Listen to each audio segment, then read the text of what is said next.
divai na maziwa, bila fedha na bila thamani. Tuombe. Mwenyezi Mungu wa milele, uyatawalaye yaliyomo duniani, uzisikie kwa rehema zako dua za watu wako, na kutujalia amani siku zetu zote, kwa Yesu Kristo mwana wako na Bwana wetu. Amen. Amen. Tusikie somo la pili asubuhi ya leo. Marko 2:1-5. Natangulia kusoma katika jina la Yesu. Amen. Akaingia Kapernaumu tena. Baada ya siku kadha wa kadha, ikasikiwa ya kwamba yuko nyumbani. Wakakusanyika watu wengi, isibaki nafasi hata mlangoni. Akawa akisema nao neno lake. Wakaja watu wakimletea mtu mwenye kupooza, anachukuliwa na watu 4. Na walipokuwa hawawezi kumkaribia kwa sababu ya makutano, walitoboa dari pale alipokuwapo, na wakiisha kuivunja wakaiteremsha godoro alilolalia yule mwenye kupooza. Naye Yesu alipoiona imani yao, akamwambia yule mwenye kupooza, mwanangu, umesamehewa dhambi zako. Hili ndilo neno la Mungu. Kila mmoja alimjia Yesu, akamsihi sana, mtumishi wangu amelala nyumbani, mgonjwa wa kupoza, anaumwa sana, hawezi. Mani ndilo jawabu la yote. Mwambie Yesu unalohitaji, shida, magonjwa na huzuni zote, yeye atamaliza yote.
kwanza mpaka ule wa 4.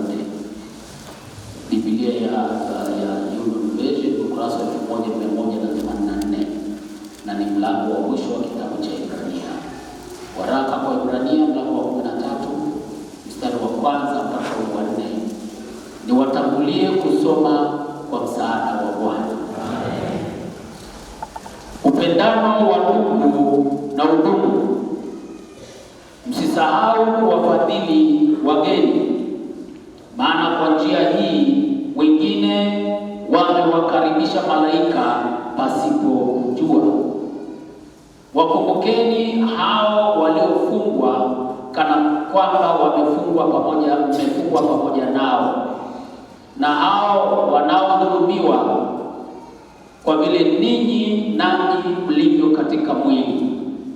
Ndoa na iheshimiwe na watu wote, na malazi yawe safi, kwa maana waasherati na wazinzi Mungu atawahukumia adhabu. Amen. Naomba ukae katika uwepo wa Bwana. Hili kinarusha hiki sasa hivi. Hiki ndio kinarusha au kinashirika kingine. Bwana asifiwe. Haleluya. Tumepewa wazo linalosema nyumba zetu hubarikiwa na Mungu. Nyumba zetu hubarikiwa na Mungu. Na ukienda katika masomo haya yote tuliyoyasoma, mimi nitakuja na vitu vinne tu katika ujumbe wote. Umetawanyika, lakini nitakusanya kwenye vitu vinne. Jambo la kwanza, upendo wa ndugu. Hebu sema upendo wa ndugu. Hata kama si wa damu, ni mtu mwenye uhusiano wa karibu au shikamano, hata kama si wa damu. Nafikiri ametengua ile ndugu ya damu, sio? Ameitengua. Na 4 anasema kifupi, ndugu ni mtu aliye karibu nawe kwa damu, ukoo au uhusiano wa kijamii na kihisia. Na hao wanaambiwa wapendane. Ukifuatilia maana ya ndugu, hakuna mtu ambaye hutampenda. Amen. Hao wote wamejumuishwa kwenye kifungu hicho kwamba ni ndugu wa damu, mtu aliye karibu nawe, mtu wa uhusiano wa karibu, kijamii na kihisia. Na ndipo niulize swali, je, upendo wako umetiririka ukaenea mpaka kwa hao wote? Kama hujatiririka na kuenea, zile baraka tulizosema Mungu ubariki nyumba zetu umepishana nazo. Kama wale vijana wasema umepishana na gari la mshahara. Yaani wewe unaenda kufuata mshahara, gari la mshahara limepita. Kwa hiyo kama upendo huo hujatiririka na kuwafikia watu hao, bado wewe si mwenye upendo kamilifu. Kwa hiyo kile kichwa chetu, huwezi kuzishiriki baraka za Mungu kikamilifu. Na neno nasema katika Zaburi ya 133, tazama jinsi ilivyo vema na kupendeza ndugu wakae pamoja kwa umoja. Ni kama nini? Mafuta mazuri. Sasa kinachoshangaza siku hizi, tukiondoka kwenye maana, badala ya ndugu kusemezana kwa furaha na amani, ndio wanaosengenyana, ndio ambao hawakubaliani katika mambo fulani. Na mbaya zaidi ni ndugu wa damu, ni ndugu wa na wengine tu kwamba pengine sio wewe, lakini nasema wengine ambao hawazungumzi kabisa na Mungu, hawana uhusiano na ndugu yake. Ndugu yake Mungu amembariki kidogo, anataka amsaidie na yeye hajaweza kumsaidia, basi hapo kiburi kinainuka. Wapo namna hiyo. Utapishana na gari la baraka za Mungu ikiwa bado chuki na ndugu yako. Na waita asubuhi ya leo katika jina la Yesu, kama neno linavyosema, Mungu bariki nyumba zetu, tuwe na upendo kwa ndugu, jamaa na wale wa karibu, ili tuzienjoy baraka za Mungu. Sema Bwana asifiwe. Hivi upendo ni shilingi ngapi? Alafu kiburi kingine ulicho nacho na ndugu yako wala hakina faida, ni cha tabia ya nyoka. Unajua tabia ya nyoka? Nyoka anaweza akamng'ata mtu mzima mwenye kitambi, anakulaga hapo nyama. Sasa kuna mtu mwingine ana wivu wa kinyoka tu, una chochote unachofaidi hapo, unaamua tu kumfanya vibaya, kumsema vibaya. Hiyo ni tabia ya nini? Ambayo inaweza ikang'ata mtu ikamuua kabisa, lakini hali hata kipande kimoja cha nyama. Sisimizi ndio wanakuja kufariki. Hakuna watu wa aina hiyo wataenda mbinguni, wataenjoy baraka za Mungu. Sasa Bwana asifiwe. Kama uko hapa ni shauri langu, ili maombi yako yakubalike, ili sifa zako zikubalike, unahitaji kupenda, unahitaji kujijaza upendo kwa ndugu, alafu na haya makundi mengine ambayo nimeyasoma mahali hapa. Bwana asifiwe. Usiwe na tabia ya nyoka. Upendano wa ndugu na kudumu. Siku wako jamani, upendano wa ndugu na kudumu. Mmenyonya ziwa moja. Bwana asifiwe. Wale wadau nimerudia kwako, mmenyonya ziwa moja. Inakuwaje leo tunatengana, hamwezi kula? Inakuwaje hamwezi kusemezana mambo yenu ya hapo nyumbani ya watoto wenu? Bwana asifiwe. Kwa mama, Bwana asifiwe.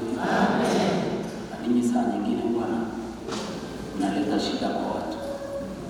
Yaani watu wawili kama mkubwa na mdogo wakioa, tayari kama mmoja ana manufaa kidogo, ana nini maisha kidogo, huyo anamwambia maneno, achana naye.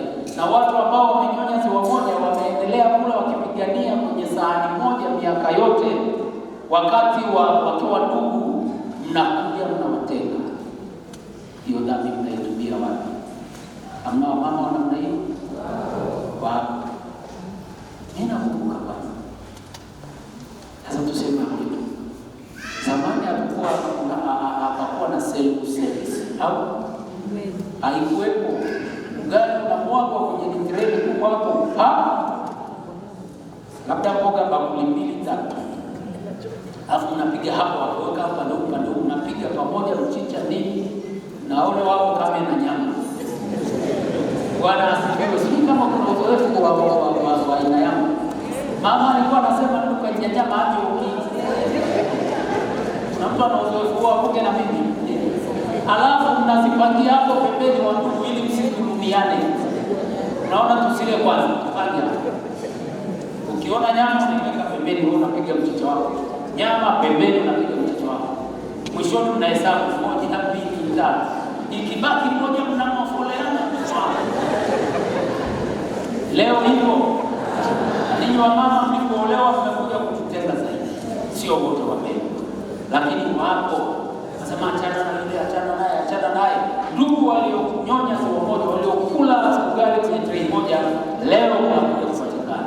Naomba katika jina la Yesu, ikiwa una tabia hiyo, unajua hujui, fanya toba na wacha watu wa Mungu watembee pamoja.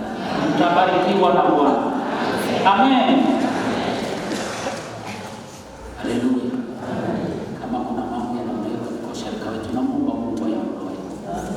Na kama mkomaa sana kwenye hali hiyo, ninamwomba Mungu ailainishe kwa moyo wa nyama hata kuanza kwenda. Mimi niko na ndugu mmoja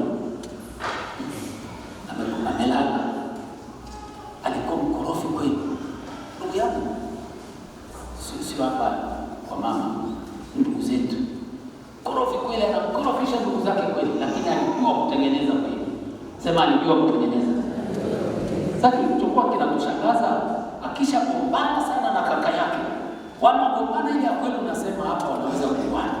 Yule bwana mdogo anajua hapa nimekosea kaka. Kwa hiyo anamtime na wote wameoa.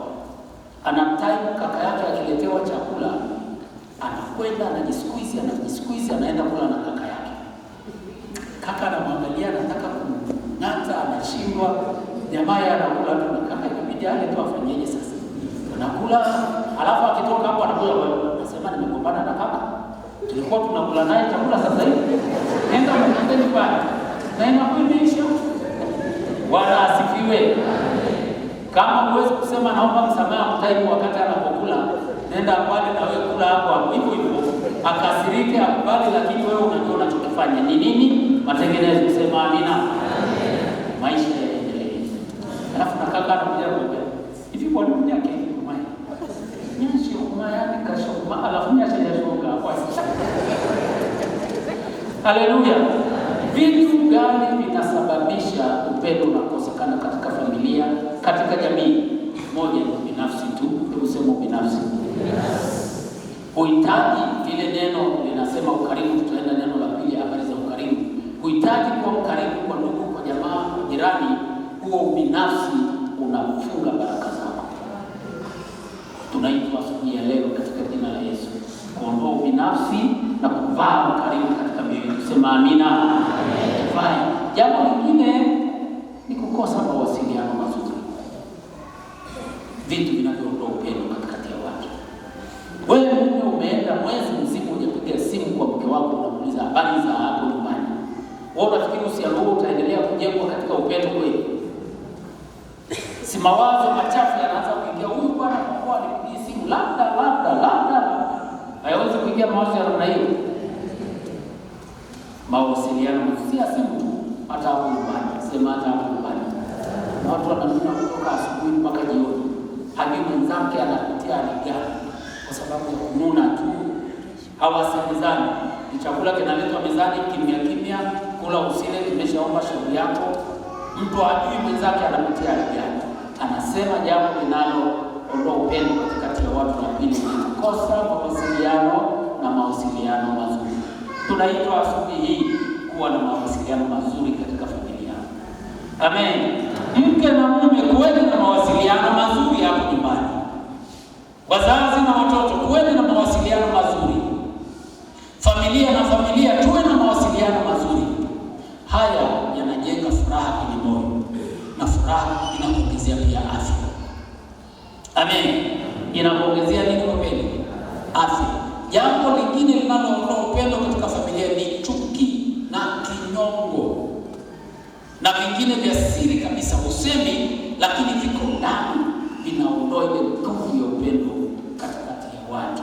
Tunaitwa kuondoa wivu. Mwingine wa kijinga kabisa, ule niliosema wivu. Ndugu yako amebarikiwa, alafu siku hizi ngoja Mungu akubariki. Na mnaobarikiwa msiogope, sema amina. Mnaobarikiwa yaani ukifanya kitu kidogo ukafanya cha pili, Freemason. Nishasikia hiyo. Alafu anasema ni ndugu yako kabisa. Yaani umefanya tu sijui umenunua baiskeli. Tuende hapo wengi tu kwa baiskeli umenunua. Alafu ukaongeza ukanunua pikipiki. Wanasema huyu jamaa amejiunga na Freemason. Sogea kwenye gari ndio kabisa. Hata gari yako hataki kupanda. Kwa nini? Uje Freemason. Na wewe ukisikia mtu namna hiyo unaendelea kubarikiwa, songa mbele. Nunua si moja, nunua mbili, nunua tatu, nunua nne. Abaki na maneno, wewe ubaki na baraka za Bwana. Haleluya. Nimesikia kila mtu anasema. Au mtu akifa nyumbani, kuna lugha ya siku hizi. Alafu wewe umeendelea kidogo, amepigwa hela. Bwana asifiwe. Haleluya. Yaani mtu amekufa ugonjwa wa kimutu, alafu na wewe kidogo umesonga mbele, umenunua kigari, amepigwa hivi na kuaga hivi. Sina wewe uende huko basi. Nao chakarika ili kuziteka baraka za Bwana, chakarika. Na mkisha zipata muwe na upendo kwa hata wanaosema Freemason lift. Haleluya. Hizo ni sababu zinazosababisha upendo kukosekana: wivu na kinyongo, ukosefu wa uaminifu na upendo katika familia na katika jamii. Sasa baba ameacha ile ya nyama zaidi, ameacha 10 ya kilo moja ya nyama. Wewe mama unasema hapa mimi nakata hii nyingine, najua kazi yake. Wakati mwingine unakuta ni kazi ya hapo nyumbani, lakini unapiga panga, unakosa akigundua ataendelea kuacha hivyo, na asipoendelea kuacha tayari kukosa uaminifu. Na baba kukosa kuleta chakula nyumbani anavyostahili. Watoto na mama wale anapiga kwanza nyama choma za chakula. Huo ni uaminifu. Wote kafu kila wote mambo iko juu, maisha yanaendelea. Sasa mwingine nyama choma ya kutosha, mwingine mnavu au mchicha, moto na baridi zinakutana zikawa sawa sawa. Mwenye nywele za kuelewa na elewa. Bwana asifiwe. Haleluya. Malezi duni kwa watoto huondoa upendo. Kuna watoto tunawaona shuleni wanafanya mambo ya ajabu, lakini kwa kweli si wao, isipokuwa malezi waliopata kutoka kwa wazazi yanawasababisha wawe hivyo. Wanakosa upendo, kunyang'anyana vitu tu, kuiba tu vitu vya watoto wengine shuleni na hivi. Na hawa wanakuwa na ujasiri hata wa kupigana darasani na hivi. Alafu hata ukiulizwa darasani nani anaibaga hapa, hatusemi. Kuna mwalimu wangu mmoja alikuwa anaitwa Elisamela, au mwalimu mkuu. Alikuwa na maarifa mengi kweli. Na nilienda shule Kokasho kwa sababu alikuwa anafundisha ngoma. Kuna watu walisomaga Kokasho miaka hiyo. Kokasho. Yule mwalimu Elisamela. Sasa namna ya kupata wezi na watoto wa utukutu ilikuwa imetushinda, kwa sababu ukisema tu ukitoka unaenda kupigwa. Kwa tukapanga mstari wote mzima. Hapo tukaitwa aseme, tukakaa. Kwa kila mtu anapita akisema maneno yake. Mimi ni mwizi jamani? Hapana. Nimeiba kitu cha mtu? Hapana. Unaambia haya, nenda. Akija mwizi ili asiende kupiga mtu kwa barabarani, anasema mimi ni mwizi jamani, kimbia. Nimeiba kitu cha mtu, kimbia. Naambia wewe njoo hapa, umepatikana. Na hapo huwezi kwenda kushtaki kwa sababu mtu amekaa kimya. Nasikia sasa nimeiba nini basi?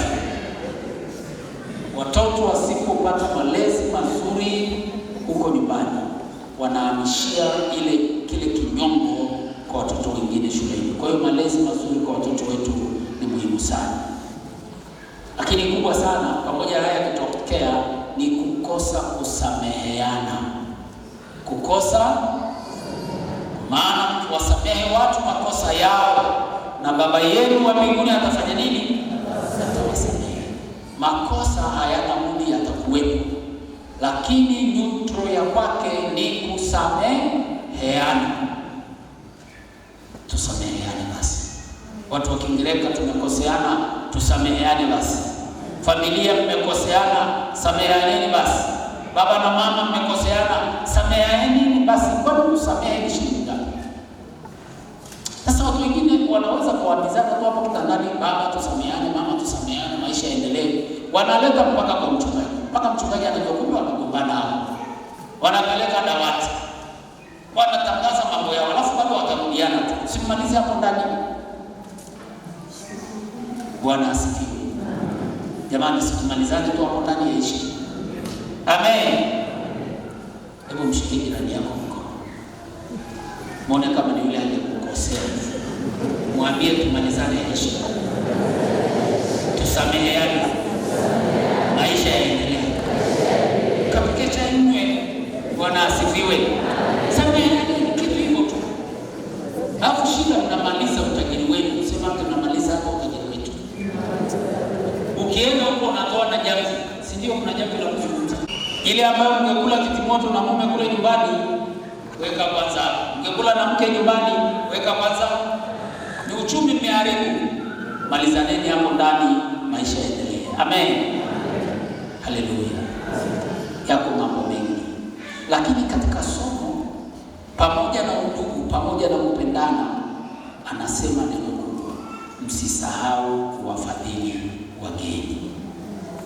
Bado ni kifungo cha upendo. Ukisoma huko hapo tuliposoma 13:2, msisahau kuwafadhili wageni. Tena nawaambia, na ninyi mlikuwa wageni kule Misri, mkafadhiliwa kule na watu wale wa Misri wakawakimu. Sasa na ninyi ninapowaingiza kwenye nchi ya ahadi, na ninyi msiache kuwafadhili wageni. Nisome historia yao kidogo.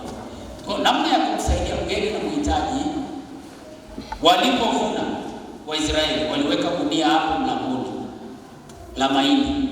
Akipita mgeni ambaye hajui yale nini, anachotewa hapo chakula, anaenda zake. Akipita maskini mhitaji, anachotewa, anaenda zake. Na hapa tunaambiwa tusiache kuwafadhili nani? Wageni. Lakini uwe na tahadhari kubwa kwa siku zetu. Uwe na tahadhari kubwa. Maana unaweza ukawa karibu ukakaribisha majambazi. Mke wangu yuko hapa atakumbuka usia. Tulikuwa tumelala barabarani kabisa. Kwa watu walikuwa wanaingia, wanalala, mpaka siku moja walilala watu karibu 30 waliopata ajali barabarani. Sisi tukawapa unga, tukawapa sijui, tukawapa maziwa sijui nini na manasi pale, wao wapige, sisi tukaenda kulala ili wakoja asubuhi gari yao itengenezwe. Lakini katika hali hiyo akaja dada mmoja, akaja kulala, anaomba ni mgeni, na sasa ni kwa mchungaji, na watu pale barabarani wanasema nenda kwa mchungaji, nenda kwa mchungaji. Hata waweke hapo chakula cha mchungaji kutunza wageni, lakini sasa nenda kwa mchungaji. Akaja, kumbe ni mchora ramani. Lakini Mungu wetu ni mwema, anapoleta anakuletea na jibu. Bahati mbaya akaja askari usiku huo, ni mshirika wetu, anahitaji cheti cha safari cha kwenda Dar es Salaam. Sasa tukakaa pale, walikuwa wawili, tukaanza kufahamiana, na huyu ni nani? Ni fulani. Na huyu mgeni amekuja, anapita njia, kwa hiyo akikosa namna tukaomba tumpokee. Wakaanza mhoji. Walipomhoji, kumbe nilikuwa ni mtu wa kufungulia majambazi mlango waingie ndani. Mke wangu mlizena atakumbuka hiyo. Kwa hiyo ikabidi akamatwe, apelekwe kwa balozi, akalala kwa balozi, na sisi tukalala. Mungu anatengeneza njia pia. Amen. Watu ni nini? Pamoja na kuwakirimu wageni, tusiwe wajinga. Amen. Uwe na tahadhari za kutosha. Ila angalia usifukuze malaika. Angalia usifukuze malaika. Maana unaweza kusema mchungaji amesema kwanza ninyi ni majambazi mnakuja hapa, kumbe ni malaika unamfukuza. Tusiache kuwafadhili wageni. Tunaitwa wakirimu wageni kwa kuwasaidia katika uwezo wetu, ndipo baraka za Mungu zitatufikia. Abrahamu, yeye ilikuwa ni desturi yake kule jangwani, na katika kukaribisha, sio kukaribisha siku moja, ilikuwa ni tabia. Ukarimu ni tabia, wapendwa. Amen. Katika kukaribisha, siku moja alikaribisha malaika wake, akawachukua ndani, wakala, wakafurahi. Tena anaomba msiondoke tafadhali, naomba mkae kidogo. Abrahamu alipata vitu viwili katika ukarimu wake. Jambo la kwanza, malaika wenyewe walipokula na kushiba, wakasema tumficha Abrahamu kitu tunachoenda kufanya. Wakarudi wakamwambia Abrahamu, tunaenda kuua kule Sodoma, dhambi zao zimefika mbinguni. Abrahamu akamkumbuka nani? Unajua, kakumbuka mtoto wa ndugu yake Lutu. Ndipo akaanza ile biashara, ukikuta hawa. Lakini kwa kweli lengo lake ni Lutu. Ni kwa sababu ya nini? Ukarimu. Sema ukarimu. Lutu akaokoka kwa sababu ya ukarimu wa Abrahamu. Kwa hiyo kumbe upendo wa ndugu unaweza ukaokoa pia ndugu katika taabu, hata kama mmekosana. Ukarimu wa Abrahamu haukumwona Lutu waliogombana wafanyakazi wao kwamba ni kitu cha kuendelea kushika kinyongo na hata aacha afie kule. Hivi ungekuwa ni wewe Abrahamu, ungesemaje? Afe kabisa. Si wamegombana kule na wawili wachukua makondo yao kule, afie huko kabisa na mimi nikachukua ile kondo. Lakini Abrahamu akafunguka nani? Waombeeni adui zenu. Amen. Kwa sababu hawa ni baraka zenu pia. Yaani ukiweza kumwombea adui na kumbariki, hizi ni baraka zako pia. Na ukimwombea pengine ataungana na wewe. Ombea dunia aishi siku nyingi ili unapobarikiwa kajione macho haina sasa Afrika kabla hajaona baraka za Mungu ameweka mbele yako. Hiyo nzuri. Umekufanyia mchawi hapa, amekuloga, anataka akurudishe nyuma, alafu anakuta ndio unaendesha. Anakufanya hivi, alafu umefungua duka la pili. Anafanya hivi, umefungua gereji. Alafu anapoona anaweza kufa bila kuuawa. Ili unapobarikiwa jione macho. Abrahamu akamwambia ndugu yake kule Sodoma akaokoka. Lakini jambo lingine alilopata kwa ukarimu Isaka, sema Isaka. Yaani malaika wamekula, wamefurahi. Ili tupewe Abrahamu. Wakasema Abrahamu tena mzee na mama amekoma zile siku za mama, Biblia inasema majira kama haya mwaka ujao utampatia mtoto na jina lake ni Isaka.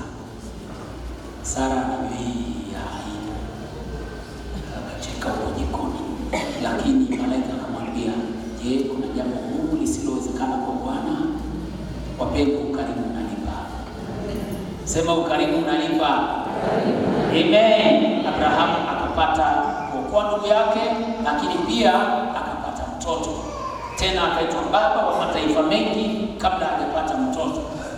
Yaani mtu ameshafika miaka 100 anaambiwa utakuwa baba wa mataifa mengi, uzao wako utakuwa kama mchanga, kama mdini, kama nyota, halafu una mtoto. Kwa kuwa hakuna lisilowezekana. Hata wewe unayejiona umechelewa katika mambo fulani, lilia na Bwana. Hakuna lisilowezekana. Wadada mliochelewa kuolewa, najua ni tabu sana. Mimi tunawahudumia hapa, tunaomba nao. Hakuna lisilowezekana. Bwana umefika miaka 100. Sara alipata mtoto alikuwa na miaka 90. Kwa miaka 30 unalialia nini? Ng'ang'ana. Amen. Kuwa mkarimu. Amen. Kuwa na mahusiano mazuri, sio yale yanayozidi. Amen. Njoo kanisani. Unataka mchumba, unakaa nyumbani na unaomba tu, unakaa mchumba mzuri. Wachumba wako huko kanisani wazuri. Bwana asifiwe. Wako wapi? Kanisani huku ndiko wako. Wewe uende kanisani unawapatia watu wazuri sasa. Haleluya. Hapo tulikuwa kipengele cha pili, kile cha msiache kuwakirimu. Isaka alipata mke kwa ukarimu wa Rebeka. Alipompa yule baba maji tupa na ng'ombe, ule ukarimu ukafanya akapata mume. Kwa nini uongo jamani? Si wote tunajua. Kwa nini wakarimu? Ukarimu wa kiasi, sio unaopitiliza. Amen. Jambo la tatu, ili nyumba zetu zibarikiwe, tuliloliona hapa ni kuwa na huruma kwa walioko katika mateso na dhiki. Anasema kwa habari ya kufungwa na walio kwenye dhiki mbalimbali. Unahitaji Mungu akubariki, uwe hapa tulitoka ukarimu, uwe na ukarimu kwa wahitaji pia. Watu wenye taabu na shida mbalimbali. Wewe unakula, unakunywa, unasaza, lakini kuna mtu mwenye dhiki hana chochote. Na utaki kufungua macho yako uone. Bwana Yesu asifiwe. Haleluya. Ninapenda kubariki Mungu kwa wale tuliwasoma hapa na wale wanaoletea watoto. Unajua hapa pia ni mahali tumewekewa kuchukua baraka zetu. Amen. Amhurumiaye maskini. Amhurumiaye maskini. Amhurumiaye maskini. Mtu anayekopeshwa si lazima alipe. Anasema naye atamlipa kwa tendo lake jema. Sasa sijasema ni hapo tu. Wako wengi wametuzunguka hapa. Katika upendo huo wa kuwatolea ndipo tutaenjoy baraka za Mungu katika nyumba zetu. Anasema nyumba zetu hubarikiwa na nani? Formula ya kubarikiwa ni pamoja na Mungu tunakopita sasa. Ukisoma katika Isaya 1:16 na 17 anasema habari ya jifunze. Muunganiko watu wawili waliopendana, mwanaume na mwanamke, sio mwanaume na mwanamume, ambao kwa upendo na kwa hiari yao imekubaliana, wakaingia kwenye contract ya kuishi pamoja maisha yao yote na kukamilisha furaha yao. Amen. Ndoa yako ina furaha leo? Ndoa ina furaha? Maana kusudi la Mungu ni kuikamilisha furaha katika nini? Si useme ndoa tu. Ndoa. Anapomwangalia Adamu anaona hana furaha, anasema nitamfanyia msaidizi wa kufanana. Ng'ombe hazikumsaidia Adamu, mali haikumsaidia Adamu, lakini alipomwona Hawa akaropoka. Sema akaropoka. Kwanza akakamatia, akakumbatia, akabusu na akasema, sasa huyu ni nyama katika nyama yangu na mfupa katika mifupa. Kwa hiyo ataitwa mwanamke, atampenda mapendo makuu. Ndio lugha hiyo. Haleluya. Wanandoa tukumbiane. Haleluya wanandoa. Mara ya mwisho kukumbatiwa ilikuwa lini? Kama kukumbatiwa tunaambiwa wewe, asante. Asante kunichagua mimi. Asante kwamba tunaishi pamoja. Lakini hapa tunaambiwa Adamu akakumbatia, akabusu, akasema sasa huyu ni nyama katika nyama yangu na mfupa katika mifupa. Ule upendo wa kwanza huko kwenye ndoa yetu leo. Jamani, upendo wa kwanza huko. Wengine wanasema umeondoa, wengine wanasema nini kimeondoa? Yale tuliotaja: binafsi, chuki, wivu, kinyongo. Natangaza leo katika jina la Yesu, kama umeona kuolewa, ondoa hizo vitu kwenye moyo wako ili upate kuhudumia ndoa yako sawa sawa. Hapo sema amina. Hasa vitu vingine pisi kwa nini wanaweka hivi leo? Ndoa ni heshimiwa na watu. Hivi unapotoka huko nyumbani kwako unaenda kwa huyo baba, unaenda kwa nini unatafuta? Si mapungufu ambayo huwezi kuyapata mahali pengine. Sasa unaingia, mnaanza vizuri, alafu yale mapungufu mnaendeleza mkiwa hapo hapo ndani. Hiyo ni ndoa hiyo. Huko ni kuheshimu ndoa. Biblia inasema ndoa iheshimiwe na watu na malazi yawe. Huko ni kuheshimu ndoa, tukisema malazi yawe safi, unaelewa? Mtu mwingine ananuka maji ya ng'ombe, anafikiri ndoa yake itakuwa safi safi. Wewe vipi? Bwana asifiwe. Hivyo vitu vina mstari wake, si jamani? Jamani, si ndio? Nakuwa supa bwana. Alafu kuvuta hisia, kuvuta akili za mwenzako huyo, maisha yanaendelea. Wewe anakuja leo mavi ya ng'ombe, kesho jasho kikwapa kinanuka, kesho kutwa hujaoga, umeharibu nyumba yako kwa mikono yako. Watu wanajipaka perfume. Nasema watu wanasema perfume ni dhambi. Hapana. Wanajipaka perfume huko na wanaonekana.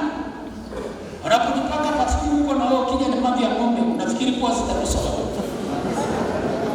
Haleluya. Kwa mama haleluya.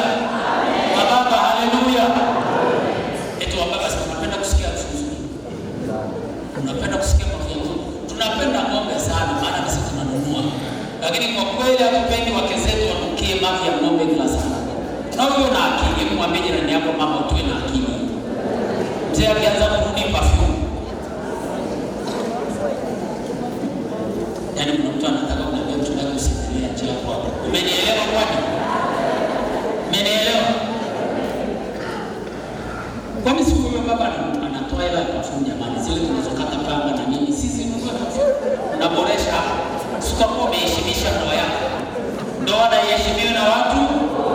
Mtu wa kwanza kuheshimu ndoa yake ni wewe mwenyewe. Usipoiheshimu wewe, nani atakusaidia kuheshimu ndoa yako? Bwana asifiwe. Ni lazima utafute vionjo vya mke wako, utafute vionjo vya mume wako, uvitengenezee mazingira, halafu maisha yaendelee. Wewe unatoka nyumbani kwenu na unajua kabisa kile chokuleta nyumbani kitu fulani, alafu unaanza fujo. hiyo ndoa itaheshimika wewe. Fujo leo, fujo kesho, fujo kesho. Wakati watu wakitoka, kuna watu wanaita na perfume zao. Bwana asifiwe. Duniani kuna mambo jamani, sema duniani kuna mambo. Kijana tulikuwa tunaenda huko Dar es Salaam. Siku shemeji yangu mmoja akaniambia nikuonyeshe. Kaambia mji namna gani? Wewe nikuonyeshe mji. Hebu nionyeshe. Tukaenda posta na gari, akasema weka logo. Akaweka. Nikamwambia habari ya kweli. Mimi niliona majini, sikuona mtu. Akagusa oni kidogo hapo posta. Kiti vitokea visichana huko vimefungua maziwa vimefanya hivi. Kwa kweli mimi nilitetemeka, nikaona ni mapepo. Lakini shemeji yangu akamwambia fujo.